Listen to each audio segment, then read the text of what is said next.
유럽형 옵션에 대한 설명이 더 적절하지 않은 거 지금 봤고요. 옵션의 매수자는 만기일에 권리를 행사할 수가 있죠. 그죠? 적절하지 않은 거 지금 물어봐요. 옵션의 매수자는 만기일에 권리를 행사할 수 있죠. 옵션의 모든 권리는 매수자에게 있죠. 매도자는 매수자의 권리 행사에 반드시 응해야 하는 것은 아니다. 난리가 났네. 어떻게 아닙니까? 이거 무조건입니다. 옵션의 매수자는 권리만 있고요. 옵션의 매도자는 무조건 의무를 이행해야 될 상황에 있습니다. 그래서 응해야 되는 것은 아니다. 이건 이상한 표현이죠. 풋옵션의 매수자가 권리를 행사할 경우 풋옵션 매도자는 기초자산 매입할 의무가 있는 거예요. 이게 옵션의 그 알고리즘이란 말이에요. 선물의 옵션에 관한 설명이다. 옳지 않은 거 지금 물어보고 있습니다. in the money 상태죠. ITM, in the money, at the money, out of the money 뭐 이렇게 돼 있죠. in the money, 내가격 상태예요. 내가격 상태. 이 상태란 말이에요. 내재가치라고 하는 것은 기초자산 가격에서 행사가격을 차감한 거예요. 기초자산 가격에서 행사가격을 차감한 거예요. 이거를 내재가치라고 우리가 표현합니다. 옵션 가치는 뭐로 구성됐다고요? 내재가치 플러스 시간가치예요. 그죠? 근데 내재가치라는 건 뭐예요? S-X라고 콜옵션 같은 경우는. 그죠? 풋 같은 경우는 X-S가 되는 거죠. 그래서 기초자산 가격에서 행사가격을 차감해 결정이 되는 거죠. 콜옵션은 그렇다라는 거예요. 내재가치는. 맞는 얘기예요. 풋옵션은 기초자산이 행사가격보다 클 때 내재가치는 영역값을 갖는다. 맞잖아요. 기초자산가 이거보다 크대. 그건 마이너스는 0이죠. 그 다음에 매수자와 매도자 모두 증거금 납부하지만 옵션은 매도자만 납부한다. 맞죠? 콜옵션을 매수한 사람은 그거 납부한 돈, 프리미엄만 날리면 끝나는 거예요. 날리면 끝나는 거다. 그러니까 선물 옵션은 매수, 매도자가 각각 다 의무가 있습니다. 그래서 양 입장의 판돈을 다 관리를 해야 돼요. 돈을 이리로 옮겼다, 이리로 옮겼다. 데일리 세틀먼트죠. 옵션은 매도자들을 쓴다. 왜냐하면 매도자도 무한 책임을 져야 되잖아요. 무한 책임을 진다고요. 그렇기 때문에 항상 증거금이 필요하고요. 데일리 세틀먼트를 한다고. 그러나 매수자는 뭐예요? 내가 산 거 그냥 행사 안 하면 끝나는 거잖아요. 그렇기 때문에 증거금도 필요 없고 뭐 데일리 세틀먼트라는 것도 필요 없습니다. 선물은 옵션과 마찬가지로 매수자는 권리, 매도자는 의무를 갖습니다. 이거는 전혀 잘못된 얘기죠. 옵션의 유형에 대한 거 올바른 걸 물어봤네요. 옵션은. 선물의 콜옵션 매수자가 권리 행사하면 선물의 매수 포지션을 취하는 거죠. 풋옵션 매수자가 풋옵션이라는 건 뭐예요? 내가 팔 수 있는 권리잖아요. 정해진 가격에. 정해진 가격이라는 게 엑서사이즈 프라이스죠. 행사 가격에 팔 수 있는 권리예요. 권리 행사하면 선물의 매도죠. 내가 원하는 가격에 팔 수 있게끔. 원하는 가격이 아니라 정해진 가격에 팔 수 있게끔 해놓는 거죠. 만기 이전에 언제든지 행사 이거 아니에요. 버뮤다라고 하는 것은 유럽형 옵션과 아메리칸 옵션, 미국형 옵션의 가운데 존재하는 것은 맞지만은 애니타임이 아니라 정해진 날에 이 가운데 정해진 날에 행사할 수 있게끔 만들어 준 것. 이것이 이제 버뮤다입니다. 언제든지라는 표현은 틀렸습니다. 언제든지가 들어가는 건 미국형 옵션이에요. 옵션 만기일 옵션을 행사할 수 있는 경우는 유럽. 그죠? 이래만 할 수 있습니다. 블랙쇼어즈 모델도 우리가 유럽편 옵션을 배경으로 해서 만든 모델이죠. 다음은 옵션 가격의 구성 요소에 대한 설명도 적절하지 않은 거. 옵션은 내재가치 플러스 시간가치다. 옵션을 풀이하면 내가격 상태일 때 내재가치와 시간가치로 구성되죠. 그죠? 외가격 상태일 때는 외가격 상태는 내재가치 없죠. 시간가치만 존재하죠.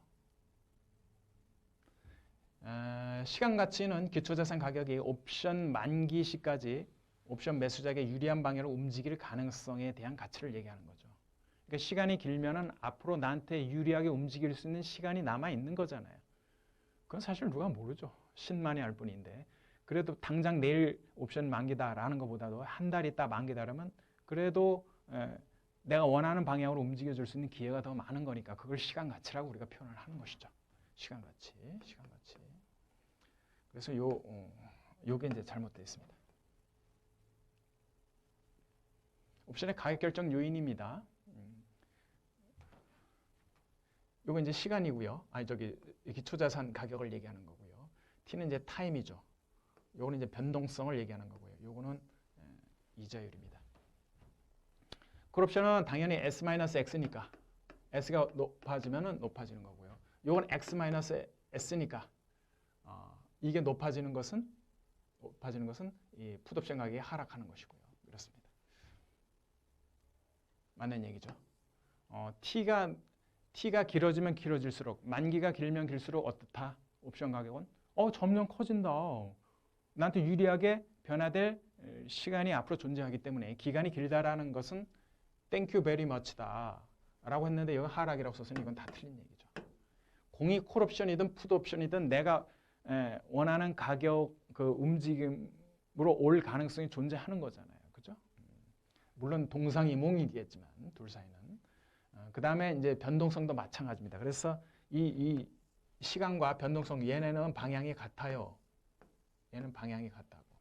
앞으로 시간이 많이 남아 있을수록 변동성이 많이 클수록 그러는 거죠. R이 높아진다는 얘기는 콜옵션 가격이 저기 한다는 건데 콜옵션 가격은 우리가 이렇게 표현을 했지만은 그죠? 여기 1 플러스 R의 개념이 들어가는 거죠. 이렇게 된다고요. 그래서 R이 높아진다는 얘기는 전반적으로 이게 낮아진다는 얘기고 이게 낮아지게 되면 결국은 이 토탈은 높아진다는 얘기가 되니까 유리하고요. 반대로 풋옵션은 이게 뒷바퀴에 있으니까 반대 하락이 되는 거고요. 2번이 답입니다. 옳지 않은 건 물어보고 있고요. 코스피 200 주가지수 옵션의 거래 승수 25만 원이죠. 개별 주식 옵션의 거래 승수는 10주. 우리나라 주가지수 옵션은 현금 결제죠. 주식 옵션은 여러분들 머릿속에 꼭 암기를 해둬야 되는 것이 뭐냐면은 우리가 현물 결제는 뭐가? 통화 선물밖에 없습니다. 그래서 이건 틀렸고 주식 옵션이 주가지수 옵션과 다른 점은 기초자산이 개별 주식이라는 점이고요.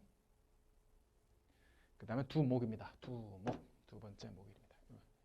2번이 문제가 있고요. 이항 옵션 가격 결정 모형의 가정에 관한 설명이 더 옳지 않은 거. 우리가 통계에서 배웠죠.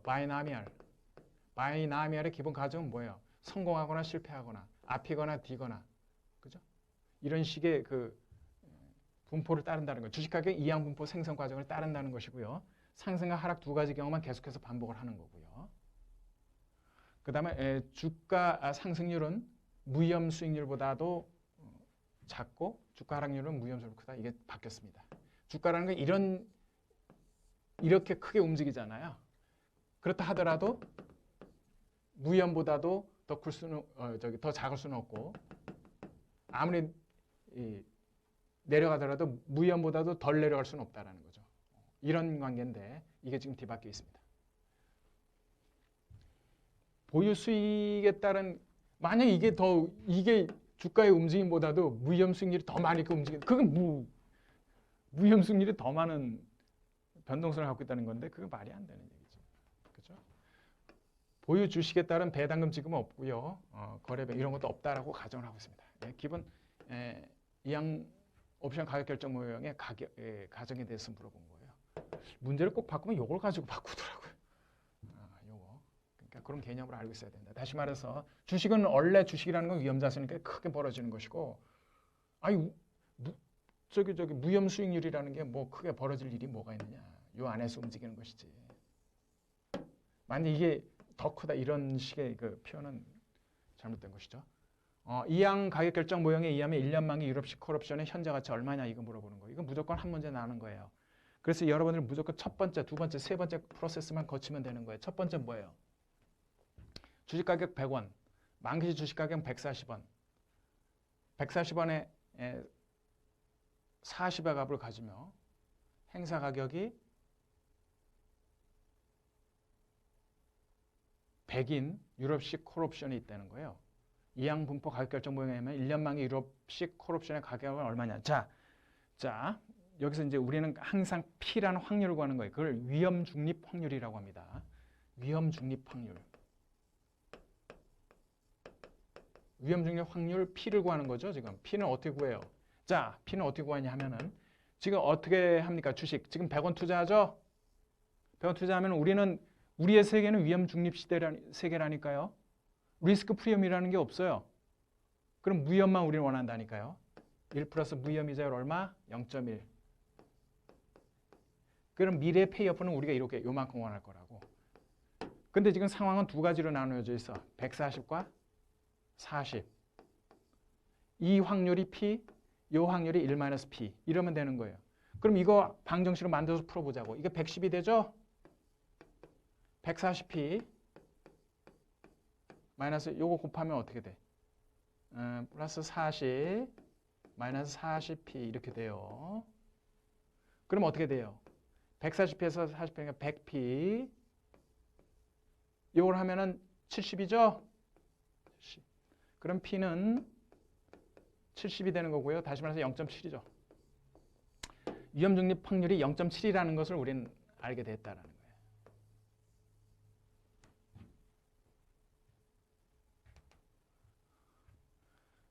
그러면 이제 옵션의 기대 가격이 어떻게 됩니까? 이게 얼마예요, 지금? 140이라며, 클 때. 작을 땐 40. 그러면 지금 엑서사이즈가 100이라며요. 그럼 40이고. 이걸 100 빼봐야 이건 아무 의미 없고 빵원이고. 그러면 40 곱하기 P를 곱하는 거죠. P가 얼마예요? 0.7. 요거는 뭐야? 곱하기 얼마야? 1-0.7 이렇게 되는 거죠. 근데 의미가 없잖아요. 이거는 제로가 되니까. 그죠? 그래 옵션 가격에 P 0.7을 곱하게 되는 거죠. 74, 28이 되는 거죠. 28. 그러면은 28의 기대 가치가 나오는 거고요. 요거를 현재 가치합니다. 28을 현재 가치로 해버리면 어떻게 돼요? 세 번째 현재 28, 즉 미래 28의 기대 가치라는 거 아니에요? 콜옵션에. 그러면 지금 1 플러스 0.1 이렇게 해버리면 어떻게 돼요? 그리하여 뭐 요걸 한번 계산해 보면 뭐 한 25.45 정도 나오나요? 요 예문이 좀 틀렸네. 요걸 지고 25.45로 넣어주시면 되겠네. 그죠? 이렇게 이제 우리 구하는 거예요. 자, 다시 한번 말씀드릴게요. 첫 번째 위험 중립 확률을 곱해야 됩니다. 위험 중립 확률을 구해야 돼요. 위험 중립 확률을 구하려면 지금 100원을 투자했잖아요. 그 미래로 가보라고요. 그럼 1 더하기 0.1의 수익이 예상이 되는 건데 이거의 기대와 가치와 같을 거 아니에요. 그러니까 여기 P 이렇게 될 확률 P 이렇게 될 확률 1-P. 그러면은 요거를 한번 구해보는 거죠. 140P 1-P 40 해가지고 구하면은 이 확률이 70이라는 게 나오는 거고요. 그럼 0.7이 나오게 되면은 이제 올랐을 때 올랐을 때 콜옵션의 가격이 40이고요. 요건 콜옵션 가격이 제로가 되는 거죠. 그러니까 여기에 0.7을 곱하게 되면은 7세 28, 28원이 나오게 되는 겁니다. 그래서 이제 기대가치 28원을 가지고 무위험 이자율로 1.1로 나눠줌으로써 25.45 이렇게 구할 수가 있는 거죠. 뭐 이런 문제 간단히 여러분들이 한번 구해보면 되는데 이런 문제가 몇 개 우리 책에 이제 나올 거예요. 반복 연습하면 뭐 금방 맞출 수 있을 것 같습니다.